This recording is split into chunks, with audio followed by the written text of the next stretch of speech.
Es día martes 19 de enero, aquí está la emisión de la mañana del Comercio TV. Muy buenos días con todos ustedes, amigos, que se unen a esta nuestra señal para estar muy bien informados con todas las noticias del ámbito nacional y también internacional. Más adelante hablaremos del COVID-19, es importante esa información. Así es, así que esté atento a nuestra señal. Vamos a empezar contándoles que el Ministerio de Salud Pública y el IES informaron la cantidad de nombramientos definitivos que se han entregado al personal de salud a causa de la ley humanitaria, que busca garantizar la estabilidad laboral de quienes han combatido a la pandemia en primera línea. 5.957 nombramientos definitivos se han entregado a los profesionales de la salud, mientras que 280 postulantes no lograron aprobar el concurso de méritos de oposición que se estableció en base a la Ley de Apoyo Humanitaria durante la pandemia. Así lo informaron técnicos del Ministerio de Salud. Bajo esta cartera de Estado se encuentran 6.709 funcionarios que trabajan bajo la modalidad de contrato ocasional, que podrían sumarse en una segunda fase. Para este segundo proceso se necesitará destinar anualmente 151 millones de dólares. En lo que respecta al IES, esta institución hasta el momento ha entregado 446 nombramientos y para finales de enero se entregarán otros 795. A pesar de que el proceso de nombramiento se ha agilitado, los representantes de varios gremios de la salud no están de acuerdo. Y las personas que realmente merecen no las han tenido normalmente. Odontólogos en el Seguro Social Campesino les dijeron que pasen a dar atención directa y que les ayuden, tanto al médico como dando consulta, tomando signos vitales y todo lo demás, como también haciendo el triaje. Y esto no están valorando. Y lo que preocupa a médicos y servidores es que estos detalles no se resuelvan a tiempo. Seamos prolijos, el tiempo pasa, el gobierno se termina en mayo y estamos ya a finales de enero. Entonces, por favor, tratemos de solucionar estos temas. Entre los asuntos pendientes que queda es saber cuántos nombramientos se harán en los hospitales de la Policía y Fuerzas Armadas, informó Valeria Navarro. La Fuerza de Tarea Conjunta de la Fiscalía ingresó a las instalaciones del Hospital Teodoro Maldonado Carbo del Seguro Social en el sur de Guayaquil para verificar la documentación relacionada con el contrato de insumos médicos. Veamos. El fiscal junto a agentes de la Policía Nacional ingresaron al Hospital Teodoro Maldonado Carbo de Guayaquil a cumplir con la diligencia judicial, que fue constatar la documentación que reposa en la Fiscalía sobre una investigación que ésta realiza. La cual consistía en la fijación de 2 contratos, los cuales llegan a conocimiento de la Fiscalía mediante un informe indicio de responsabilidad penal y en la cual la Fiscalía dio apertura a la fase investigativa. Y el fin de la diligencia es contrastar la información que consta en los respectivos documentos. Para ello se contó con la colaboración de los peritos de criminalística. Esta diligencia cumple con la fijación de archivos referentes a una compra pública por $300.000 y otro caso sobre un presunto tráfico de influencias. El tipo penal que Fiscalía investiga es un delito de peculado y dentro de un contrato y respecto al otro contrato investiga un delito de tráfico de influencia. Estos tienen como antecedente un contrato suscrito en el año 2019 y el otro suscrito en época de pandemia. Asimismo, se va a determinar con las respectivas pericias si existen sobreprecios o no, así como si se ha respetado o no el procedimiento establecido en la Ley de Contratación Pública. Actualmente varios ex colaboradores de la Casa de Salud, incluyendo el anterior gerente, son parte de los procesados en otras investigaciones por delincuencia organizada y peculado. Informó Carlos Julio Gurumendi. La Fiscalía General del Estado empezó a receptar las primeras versiones para determinar el posible peculado en la compra de terrenos del Instituto de Seguridad Social de la Policía Nacional.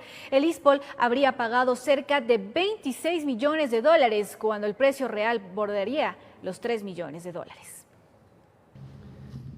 Entre el 2014 y 2015 se habría dado el presunto peculado, cuando el Instituto de Seguridad Social de la Policía Nacional ISPOL adquirió 3 terrenos, 2 en la provincia del Guayas y 1 en Pichincha, para la construcción de planes habitacionales destinados a los uniformados. En esa época, el general en servicio pasivo Enrique Espinosa de los Monteros estaba al frente del ISPOL. Defiende la compra de los predios. Todo se hizo de acuerdo a la Ley de Seguridad Social de la Policía Nacional. La denuncia La formuló la ex ministra de Gobierno María Paula Romo en junio pasado. Por los 3 terrenos se pagó $25.6 millones, cuando el avalúo llegó a 2.9 millones. El general Jorge Villarruel, también en servicio pasivo, fue titular del ISPOL. Los que realizaron la inspección, los técnicos, la SOR legal, encuentran que existen algunas irregularidades y el Consejo Directivo lo que ha hecho es, en conocimiento de esas irregularidades, disponer que se denuncie a la Fiscalía. Paulo Caña defiende a Espinosa de los Monteros. Peculado para él no existe, porque no se trata de dineros públicos. Esta es la una. Y otra, que para adquirir esos terrenos a los que hago relación, se hacen avalúos por peritos que están calificados por la Superintendencia de Compañías y de Bancos. Ellos dan los valores reales. Lo que se está indicando acá es el valor del costo del municipio, y ese tiene mucha diferencia con el valor comercial de lo que nosotros conocemos en la realidad de nuestro país. En total, por el momento, son 5 personas las investigadas. Por una denuncia falsa, yo diría hasta infame.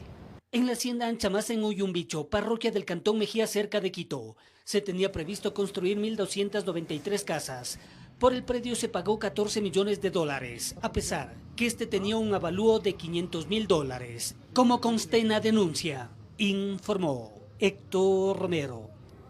Asambleístas dan trámite y alianzas a 20 observaciones que hizo el Ejecutivo a través de un veto parcial a las reformas del COIP en materia de anticorrupción. Veamos.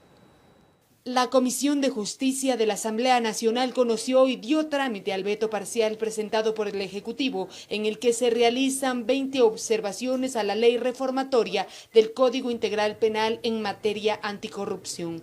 Abocado conocimiento del veto presentado por la Presidencia de la República, inmediatamente remitiremos a las señoras y señores asambleístas, miembros de esta comisión, un resumen, una presentación y al mismo tiempo una matriz que hemos preparado para que ustedes la puedan revisar, hacer una reunión técnica. Entre las observaciones presentadas se cuestiona, por ejemplo, que se disponga el desarrollo de un informe de pertinencia previo a todos los procesos de contratación pública, que debería hacer la Contraloría General del Estado. A decir del Ejecutivo, esto es un excesivo trabajo, pues de enero a diciembre de 2019 se realizaron 339.000 procesos de compras públicas, por lo que se argumenta que esta propuesta no considera la estructura ni la magnitud de los procesos de compras públicas en el Estado. También se sugiere que se incluya un inciso para que regule el delito de peculado a los funcionarios de las entidades del sector financiero, debido a que las personas que trabajan en la banca no son servidores públicos. Las observaciones fueron presentadas el pasado 15 de enero y desde esa fecha corre un plazo de 30 días para que los asambleístas puedan acogerse o no a las observaciones del Ejecutivo. Las reformas que se hicieron al COIP en materia anticorrupción responden a un compromiso que tuvo el gobierno con el Fondo Monetario Internacional, informó Valeria Navarro. Vamos a un corte comercial. Al retornar les contamos que la Secretaría de Salud del municipio de Quito exhorta a las autoridades municipales la aplicación de medidas como reducir el horario de movilidad, pues en Quito se registran más de 100 fiestas clandestinas el fin de semana. Ya regresamos.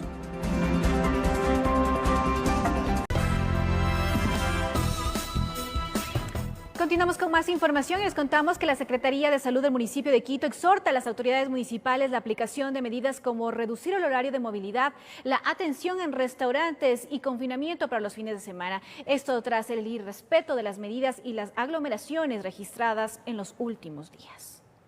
Estamos en pleno COVID y ustedes han aquí reunido bastantes personas. Ya, pues, y si nos morimos, vamos a morirnos todos. Es la respuesta que da a la Policía Nacional una de las 60 personas que decidieron olvidarse del coronavirus y armar una fiesta clandestina en este domicilio, ubicado en el cantón Rumiñahui, al oriente de Quito. Nos cuidamos solos. Toda la pandemia nos cuidamos solos. Lo mismo pasaba en una discoteca en el sector de La Mariscal, en el centro norte de Quito. 200 personas sin distanciamiento y la mayoría sin mascarilla. Mientras tanto, en Quitumbe, al sur de la ciudad, los aficionados a los gallos también decidieron organizar un evento clandestino con más de 200 personas. Como estas aglomeraciones, fueron decenas las que se registraron este fin de semana en el distrito, llegando a tal punto de desbordar la capacidad de control de las autoridades. El fin de semana anterior tuvimos 63 fiestas, en esta semana tuvimos 111. Hay un crecimiento del 76%. En el tema de libadores, que es lo más complicado porque olvidamos medidas de bioseguridad. Fin de semana anterior 808, ahora 1.152, un crecimiento del 43%. Una situación preocupante, pues según las autoridades, ocurre en medio de la saturación del sistema de salud, que actualmente cuenta con una ocupación en cuidados intensivos del 96%. Jimena Abarca, secretaria de Salud del municipio de Quito, asegura que de seguir a este ritmo, las consecuencias en las próximas semanas podrían ser desastrosas. Lo que vamos a tener en las próximas semanas es un elevado índice de mortalidad, de exceso de mortalidad, no solamente mortalidad por el COVID. Tenemos actualmente alrededor de 70 personas esperando una cama de UCI. Muchas de ellas no van a llegar a sobrevivir. En este marco, tanto el COE Nacional como el COE Metropolitano de Quito plantearán a las autoridades municipales la necesidad de buscar la normativa legal para poder implementar varias medidas emergentes. Poder reducir el horario de funcionamiento de los restaurantes, que puedan funcionar hasta las 6 de la tarde. Y la movilidad, que también se reduzca y que ya no se pueda circular desde las 20 horas. Esto a fin de evitar las fiestas y eventos clandestinos, a lo que se suma la propuesta de un confinamiento focalizado para los fines de semana, y para ello también exhortarán a la Corte Constitucional. Para que pueda considerar el razonamiento del voto salvado del presidente de la Corte Constitucional para poder decretar un confinamiento. En Quito informó Adriana Rojas. Situación realmente complicada la que se vive a través del COVID-19 y para ello vamos a hablar con el director nacional del COE que nos acompaña a esta hora en vivo acá en el escenario del Comercio TV de la mañana, el ingeniero Juan Zapata. Ingeniero Zapata, buenos días. Situación complicada la que estamos viviendo.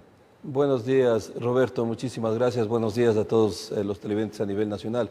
Efectivamente, nosotros tuvimos el día de ayer una mesa técnica que lo realizamos todos los lunes con el COE Metropolitano y el COE Nacional. Pudimos observar las lamentables cifras que tuvimos este fin de semana, fiestas clandestinas, comparado con el fin de semana anterior teníamos 63, ahora tuvimos 111, un crecimiento del 73%. Lastimosamente, el tema de elevadores de 808 se dispararon a 1.152, un crecimiento del 46%, pero sobre todo vemos que estas incivilidades o inconductas van en crecimiento de manera exponencial luego de que se terminó el último estado de excepción. Entonces, no es compatible, Roberto, lo que decíamos el día de ayer, que mientras los hospitales están en una situación muy sensible, muy compleja, hay hospitales que están actuando ya al límite, aplicando sus planes de contingencia, hay médicos que están muy cansados, vienen con esta carga de ya más de 10 meses, ya vamos a los 11 meses, no es compatible con el comportamiento ciudadano, que creen que las fiestas, el alcohol, el tema de galleras, que inclusive en el distrito están prohibidos, ¿no? Vemos discotecas que se reabren de manera clandestina y con 200 personas de aforo, es una barbaridad, así no podemos manejar una crisis sanitaria, por lo tanto, la preocupación tanto de las autoridades del Distrito Metropolitano como de las autoridades nacionales está más allá de lo que nos pueda dar el COVID en la conducta y en la incivilidad ciudadana que no entiende lo que estamos enfrentando en algunos sectores, ¿no? Ingeniero Zapata, hablemos crudamente para que la ciudadanía que no quiere entender una parte de la población, porque no es toda, pues se dé cuenta de la magnitud de lo que estamos viviendo. ¿Cuántas muertes registra Ecuador a esta hora? Bueno, usted sabe que ya estamos sobre las 14.000 lastimosamente fallecidos, tanto entre COVID ya confirmado como las presunciones, y eso nos da la pauta de que este virus es letal, ¿no? No le podemos retar a este virus que al mundo le ha puesto de cabeza. Siempre, todos los días se va aprendiendo más, usted ve el tema de las mutaciones, hasta ahora se han identificado 3, la de Reino Unido, la de Sudáfrica y aquella en Brasil, inclusive detectada en Japón por personas que viajaron desde Brasil, que si bien es cierto, no se ha determinado que sea más letal, es letal sí, obviamente, porque el virus así lo ha demostrado, pero aumenta la velocidad de contagio y eso significa que más personas van a necesitar una cama de hospitalización o una UCI, y si las inconductas ciudadanas aumentan este riesgo alto, lógico que no va a haber capacidad hospitalaria que pueda mantener una cuantificación o un equilibrio entre la oferta y la demanda. Entonces, es lo que hemos pedido a los ciudadanos, por favor, colaboración. Usted ve, mire, estamos trabajando con norma ordinaria, la Corte Constitucional nos quitó esa posibilidad de poder centralizar las medidas, nosotros hemos sido respetuosos, no puede ser de otra manera, sin embargo, qué difícil que es actuar con norma ordinaria cuando la misma ciudadanía no entiende. Y mire que los mismos GATS, que tienen ciertas competencias que el COE Nacional no las puede manejar, nos dicen, por favor, tomemos medidas mucho más severas porque la norma ordinaria no es aplicada y no se trata de un tema de control.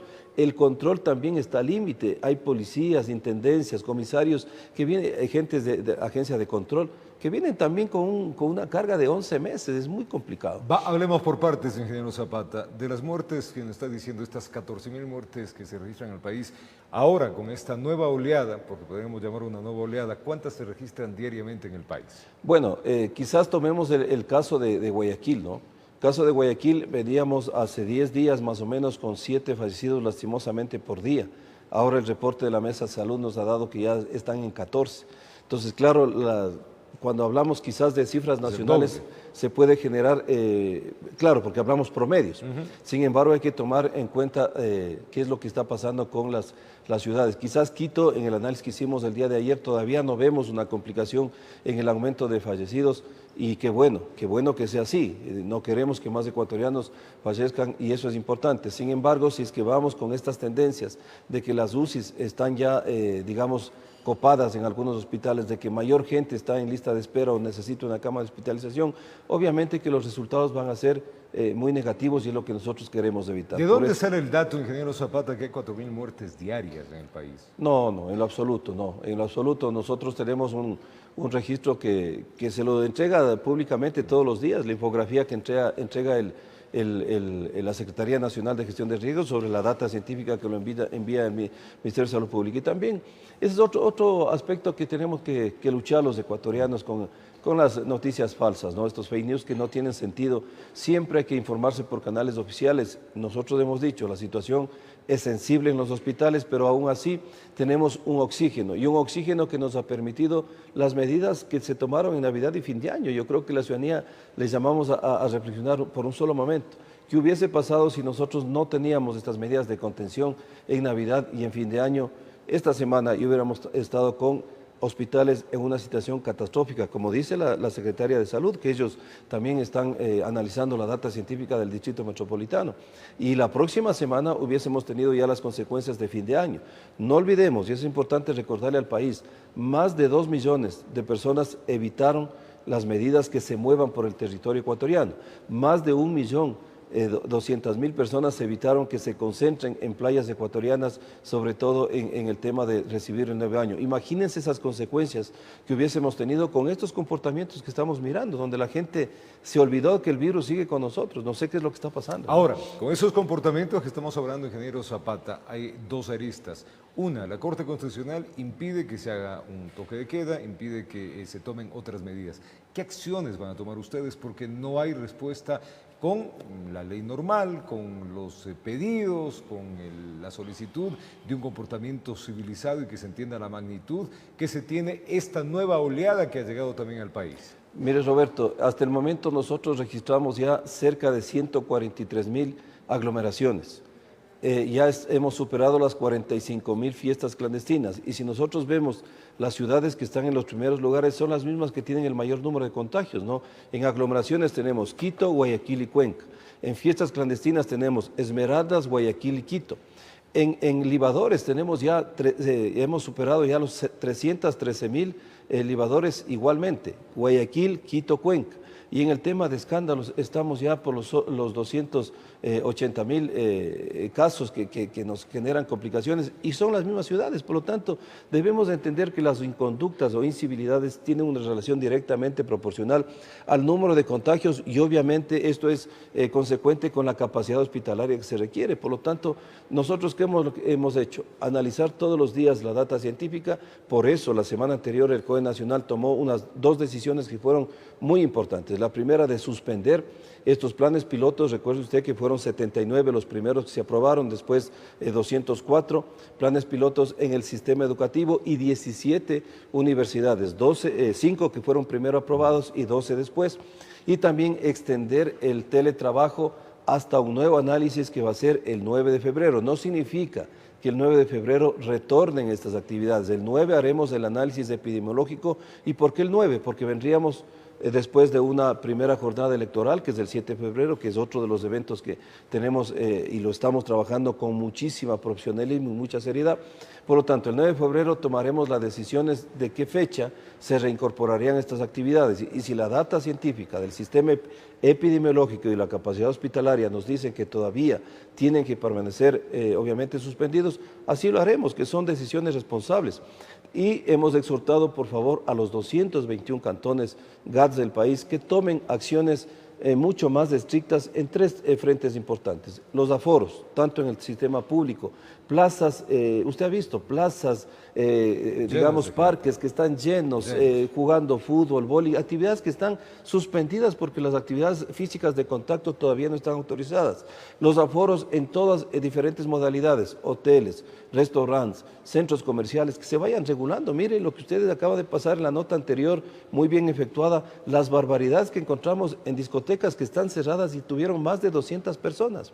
Y también les hemos pedido el control y sobre todo de los aforos en el transporte público, pero lo más fundamental, buscar estrategias para evitar que estas aglomeraciones vayan creciendo. Y lo que hoy está de moda, ¿no? El tema de la campaña electoral. Que se haga controles en los espacios públicos. Mire, hasta el momento, mi querido Roberto, 688 eventos en concentraciones políticas, que ya no superan 80.000 personas. Y la gente dirá, ¿qué son 80.000 personas? Son 2 estadios olímpicos de Atahualpa llenos, no se está cumpliendo el reglamento del CNE. Entonces, si no hay la colaboración y el aporte de todos, créame que es muy difícil manejar una crisis en esas circunstancias. Y usted me decía, ¿qué es lo que pasa con la Corte Constitucional? Faltaba eso. Nosotros tenemos que establecer, inclusive hemos visto la posibilidad a lo mejor de reunirnos con la Corte Constitucional, de recibirles en el COE Nacional, de explicarles la situación epidemiológica. Creo que los señores jueces lo tienen claro, pero obviamente es un tema normativo, entonces a lo mejor buscar qué argumentación es la necesaria para en algunos puntos donde ya definitivamente la norma ordinaria, como lo estamos viendo, no es suficiente, pues se permita, digamos, eso tiene que ser un diálogo, ¿no es cierto? Ver cuál es el mecanismo, si en algún momento, eso no quisiera que se nos malinterprete, si en algún momento se requiera usar estas medidas, lo podamos hacer. Lo está haciendo Bolivia, acaba de tomar medidas complejas. Colombia lo hizo, lejos, Colombia, exactamente. Colombia fue cerca de 3 millones de personas en la capital Bogotá. Por lo tanto, hoy tenemos una oxigenación, pero le pedimos a los ciudadanos, por favor, no relajarse. A ver, para no entenderlo, confiarse. ingeniero Zapata, un poco, las medidas que se han tomado hasta el momento han dado un resultado. No digamos que no, han dado un resultado, pero no son suficientes porque hay un grupo de población, sobre todo joven, que no entiende la magnitud que se tiene en este momento con esta mutación, porque tenemos una mutación que llega de Inglaterra, ahora hay otra que viene de Brasil, y así esto va mutando y va de alguna manera pues minando el sistema inmunológico, porque antes atacaba solo al grupo de población adulta. Adulta hablamos de personas que están sobre los 65 años. Ahora ataca con mayor fuerza a los jovencitos que están entre los 16 y los 25 años. Entonces esto va mutando, pero las medidas no son las mismas. O sea, la Corte Constitucional en este punto los jueces o no lo entienden o sencillamente están mirando otro panorama o no se les ha entregado las informaciones adecuadas porque no permite que el Estado actúe. Fijémonos que en diciembre le declararon anticonstitucional todo lo que hizo el estado de excepción el Estado. Y frente a eso, medidas de confinamiento no se las pueden realizar, medidas más fuertes como multas no se las pueden realizar. Entonces la población, como escuchábamos hace un momento en la nota que usted hizo alusión, una señora decía, pero si nosotros nos hemos descuidado solos, ¿cuál es el problema?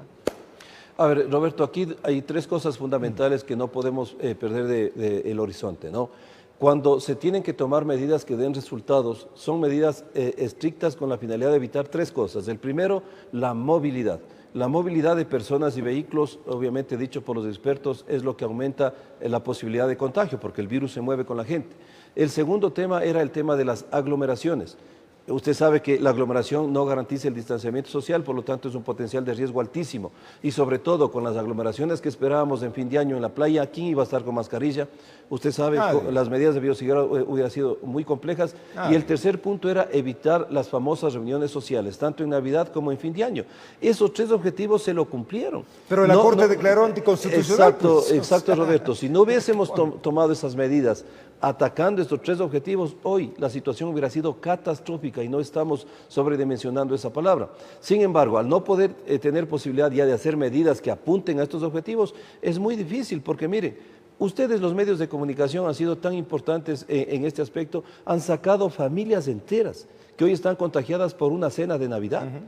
Familias enteras que están contagiadas porque uno de sus miembros estaba en la campaña política. Entonces, eso multiplicado por 1000 o por 10.000 hubiese pasado si no tomábamos esas medidas y hoy los hospitales hubieran estado colapsados.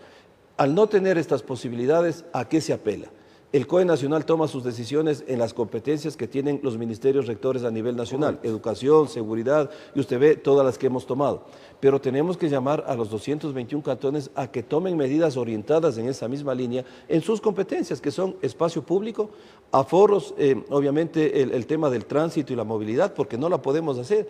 Pero si usted puede observar ahorita, existen cantones que tienen diferentes o diversas medidas. Tulcán ha tomado una decisión de entrar a un semáforo en rojo en sus competencias, porque no puede tomar medidas restrictivas porque no lo puede hacer nadie en el país en este momento.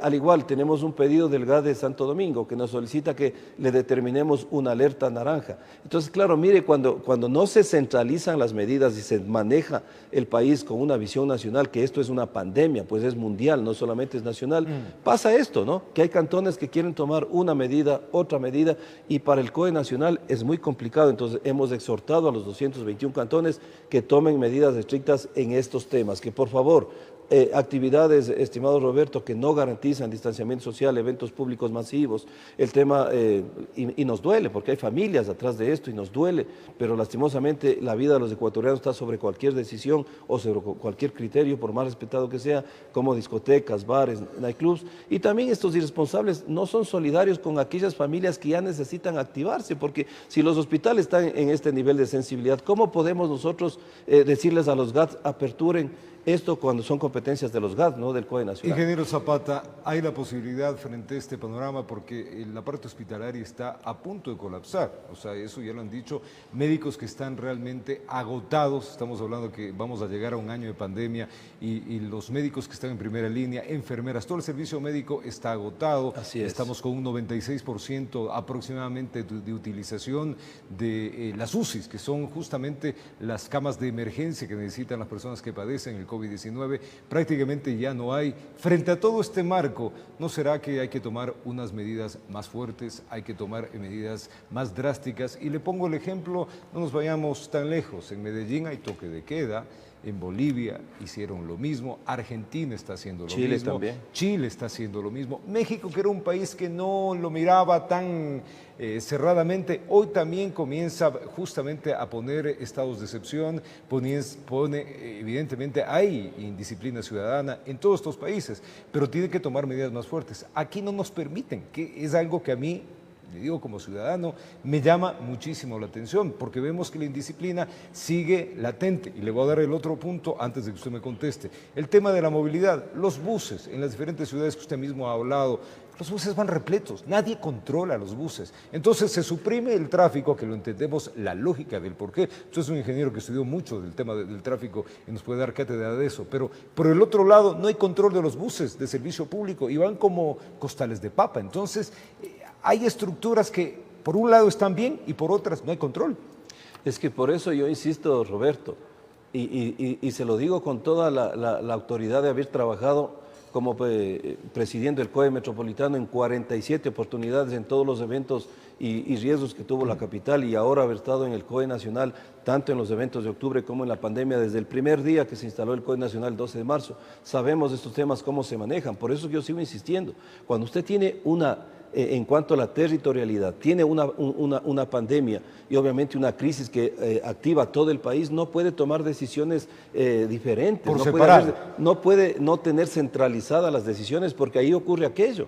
Ahí ocurre aquello que una autoridad determina algo, otra autoridad determina otra situación. Entonces no puede ser, porque la crisis es una sola y la crisis es nacional.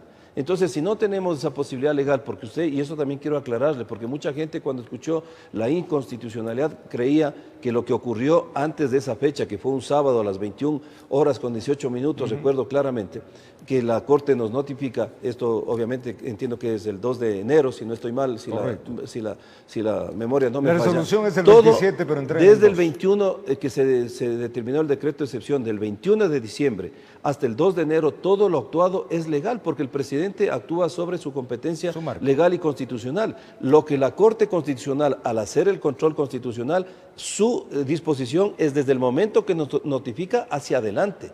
Por lo tanto, si nosotros hubiéramos el sábado mantenido el toque de queda, eso sí era ilegal cualquier sanción que se podía haber efectuado. Por lo tanto, en ese periodo fue absolutamente válido todo lo actuado. En ese momento sí se consiguen resultados, porque los resultados, la medida apunta a un objetivo y el objetivo se cumple. Pero cuando usted tiene en esta forma, donde usted lo ha dicho muy claro, Roberto, diferentes actores, por ejemplo, ¿por qué se estableció el teletrabajo a los funcionarios públicos y exhortamos al resto de funciones públicas y al sector privado que hagan lo mismo? Para oxigenar el transporte público. Eso es fundamental. Entonces, si ve, cuando usted toma una medida, tome medidas complementarias para que el objetivo se cumpla. Pero si, por ejemplo, en el tema de los GATS, hay unos que dicen el 75%, el 50%, otros del 100%, otros no controlan, porque esa es una competencia municipal. Entonces, o la empresa privada obliga a trabajar a sus empleados. Una empresa, imagínese, en estado de excepción. Porque ¿qué es la importancia, Roberto, de las resoluciones del COE Nacional? El COE Nacional se vuelve autoridad competente. Correcto. Por lo tanto, cuando usted hace una resolución en un estado de excepción y usted transgrede la norma, está transgrediendo una orden legítima de autoridad competente que el COIB lo sanciona de 1 a 3 años. Entonces, ahí recuerdo yo, la gente inclusive llamaba al 911 y nosotros coordinábamos con el Ministerio de Trabajo, porque claro, aquí todo el mundo hace lo que le da la gana. A la gente le expone. ¿Cuántas personas hemos dicho que hay empresas que les tienen trabajando a todas las oficinas llenas? Inclusive, claro, como hay empresas que tienen que producir inclusive más durante pandemia, les exponen a sus funcionarios. Eso en estado de excepción es imposible, porque ante una queja uno puede actuar directamente. El tema de los, mire, ¿qué es lo que pasa? Usted encuentra una gallera o una discoteca con 200 personas. Al dueño del local o del predio se le puede llevar a órdenes de la autoridad competente, pero al resto de personas salga nomás. Sí, claro. No puede hacer absolutamente nada. No hay ninguna sanción. ¿Qué estamos haciendo ahora? Tomando un registro para que después Salud haga un seguimiento de qué pasó con esos ciudadanos en 2 semanas. Y ese ciudadano, que Dios no quiera, traslada el virus, llega a su casa y está haciendo que en pocos días las personas vulnerables de su hogar necesiten una cama de hospitalización, o Dios no quiera una UCI, o Dios no quiera después un espacio en el cementerio. Eso es lo que tenemos que entender, ecuatorianos. Estamos muy sensibles, pero lastimosamente lo del fin de semana en Quito es impresentable, es imperdonable, increíble, es irresponsable. Increíble. Bueno, ese es el panorama, ingeniero Zapata. Lamentablemente estamos viendo que a la ciudadanía poco le importa, es un grupo, no es toda la ciudadanía, pero es un grupo importante que poco le importa a la salud pública. Pero por otro lado estamos viendo que también la autoridad constitucional, en este caso los jueces, tampoco dejan accionar lo que debería ser una sola institución, una sola normativa para todo el país en beneficio de la salud pública. Entonces estamos quedando en que tenemos normativa por un lado, por otro lado lo que usted bien decía, y finalmente eso queda como lo que pasa en la ciudad de Quito. Aquí está la circulación por placas. Usted ve que la gente hace tabla rasa. Por más de que se multiplica la policía metropolitana o la policía nacional, tratan de controlar, no se dan abasto, esa es la verdad. Vendedores ambulantes que salen sin ninguna protección, no se dan abasto. Gente que organiza, usted mismo lo ha dicho, fiestas que no se dan abasto. Entonces, frente a esa indisciplina, o tomamos medidas o de aquí, ¿qué dicen las proyecciones? ¿En cuánto tiempo tendremos colapsado esto y cuántos muertos más vamos a tener? Inclusive, Roberto, y perdón que insiste en el tema del estado de excepción, pero mire, las últimas medidas no fueron confinamientos totales, lo que han hecho otras ciudades. Reino Unido confina ya tercera vez durante la pandemia. Correcto. Porque la normativa legal le permite. España. Nosotros se hizo un toque de queda de 10 de la noche a 4 de la mañana, porque el objetivo no era complicar la actividad productiva, el objetivo era atacar a las reuniones sociales y a la movilidad de las personas. Entonces, se va cumpliendo por objetivos, no necesariamente un estado de excepción tiene que confinar todo el día a las ciudades. Quizás las ciudades que lo tomaron esa decisión es porque, claro, su sistema hospitalario ya está que no da más. Y la única manera, Roberto, de oxigenar el sistema hospitalario es evitando que la gente se mueva. Y la ciudadanía únicamente la puede decir no se mueva, es con un toque de queda o un confinamiento. Porque usted ve que cuando se apela a su sensibilidad, lastimosamente no es aceptado. Sí, yo estoy de acuerdo, por un sector de la población, pero ese sector de la población es el que pone en riesgo al resto de ciudadanos que sí están cumpliendo y sí se están cuidando. Entonces, mientras no tengamos nosotros una base legal, porque todo lo actuado por el Código Nacional siempre ha estado sobre una base legal, es muy complicado, pero no descarto yo tener acercamientos con la Corte, ver qué posibilidades tenemos, porque como no estamos yendo en este momento, y yo tomo las palabras de la Secretaria de Salud del Distrito, pues en pocos días la situación va a ser mucho más compleja y ahí sí, yo apelo nuevamente lo que el voto salvado del señor presidente de la Corte Constitucional, ¿no? Donde decía, si bien es cierto, no se puede poner una prelación a los derechos humanos, pero creo que el derecho humano, al menos en lo que a mí mi criterio, el derecho humano que debe empezar es el derecho a la vida. Y eso debemos privilegiar absolutamente todos. Debemos ser respetuosos de la norma, por supuesto, pero cuando estamos en lugares donde tenemos que privilegiar la vida de los ecuatorianos, créame que hay que buscar cualquier alternativa jurídica para que el derecho a la vida sea el que prime aquí en el país. Tendremos medidas nuevas en poco tiempo, esto es sin duda, pero ya queda en manos de la Corte Constitucional. Ingeniero Zapata, agradecerle muchísimo por habernos contado esta que es una tragedia la que estamos viviendo por la falta de sentido común, de tratar de vivir en paz, de darnos las libertades del caso y no entender que esta pandemia lamentablemente se transmite muy rápidamente. Roberto, muchísimas gracias. Yo solamente quiero, vi la noticia aquí ustedes y también lo he visto en los diferentes medios, agradecer y felicitar esa decisión de darles el nombramiento definitivo a estos héroes sin capa, que han estado ya 11 meses los médicos trabajando por la salud de los ecuatorianos. Qué buena noticia, que se les dé por lo menos algo a lo que han hecho una tarea estoica y profesional. Así que felicitaciones a mis queridos médicos que les han dado ya sus nombramientos definitivos. Creo que muy merecido. Creo que queda en manos de la Corte Constitucional. ¿Sabremos noticias, ingeniero Zapata? Dios quiera. Nosotros tenemos que, si es que lo amerita, inclusive solicitar una reunión con la Corte o pedirle que por favor nos visiten el Pleno del COE Nacional, pero debemos juntarnos todos porque sí es preocupante lo que está pasando en el país. El ingeniero Juan Zapata, el director nacional del COE, ha estado acá y ustedes han visto las realidades del COVID en nuestro país. Nosotros hacemos una pausa, ya venimos.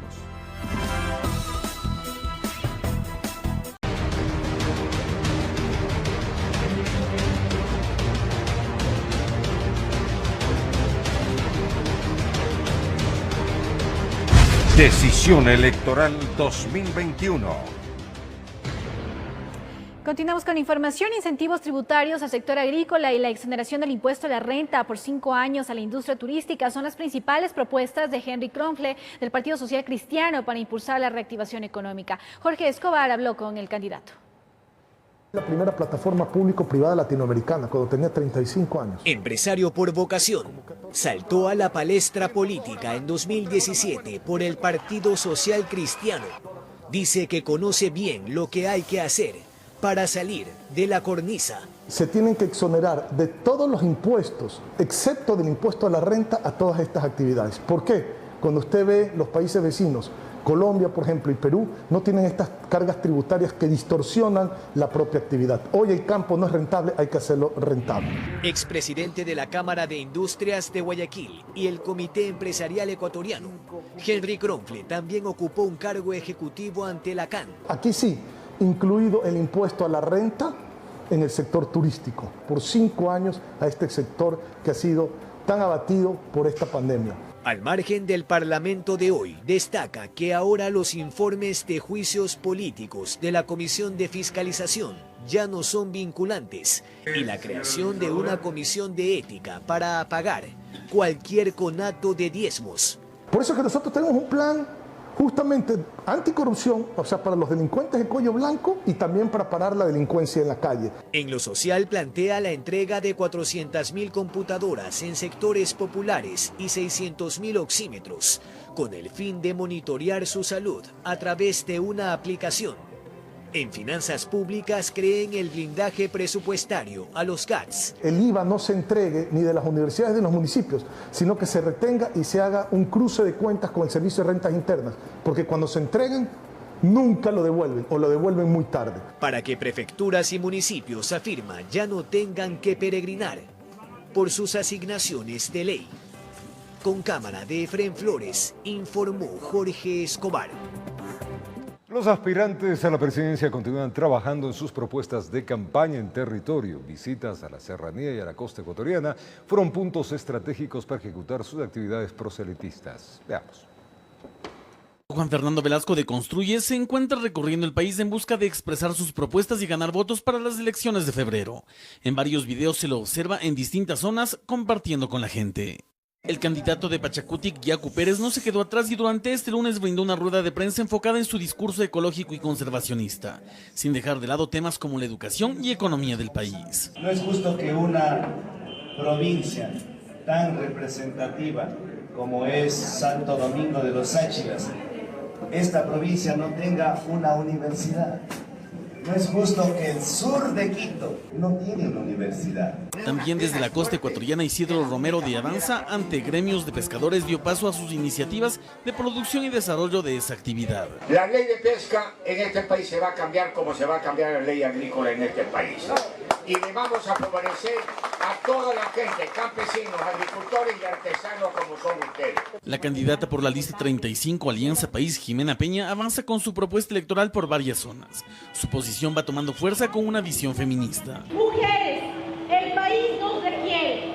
El cambio va a venir con el voto de la mujer ecuatoriana, que por primera vez le va a permitir al Ecuador tener un liderazgo con la fuerza, la fortaleza, el sacrificio de las mujeres. Todos los candidatos coinciden que Ecuador tiene oportunidades, por ello proponen los cambios expuestos. Sin embargo, a la hora de votar, solo será usted quien defina a quién dará su apoyo.